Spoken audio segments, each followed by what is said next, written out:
Hey, my name is Lauren O'Connell, and my videos help you to enhance and nurture both your inner and outer beauty. One of the brands that I just love for so many reasons, the ingredients are phenomenal. I like the ethos of the brand, and I feel like it's just a good smaller skincare brand to support is Mad Hippie. Mad Hippie makes amazing products. I have videos on their vitamin A serum, vitamin C serum, my most popular video, the eye cream. I honestly have had such a good experience with it.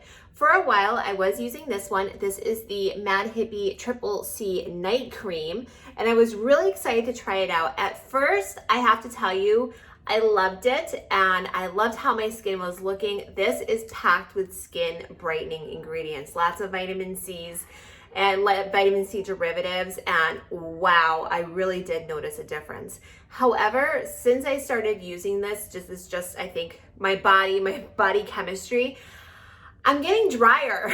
My skin's already very dry, and now it just is getting drier and drier as I get older. I do use lots of oils on my skin, and I need to use a lot of products that contain that moisturizing trifecta I like to talk about, the emollients, humectants, and the occlusives.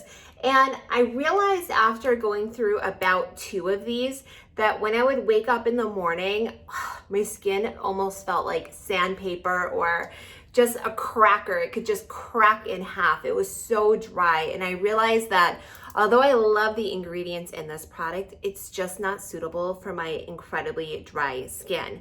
I think if you have dry skin that's just not over the top like mine, this could completely work for you. And if you have normal skin, normal to oily, this would be fantastic. So although I do really love the ingredients in this product and I think they're wonderful, I have to say I stopped using this Mad Hippie Triple C Night Cream. It just wasn't moisturizing enough for my very dry skin. If you're wondering what cream I do use at night, I happen to have an updated version of my evening skincare routine right here.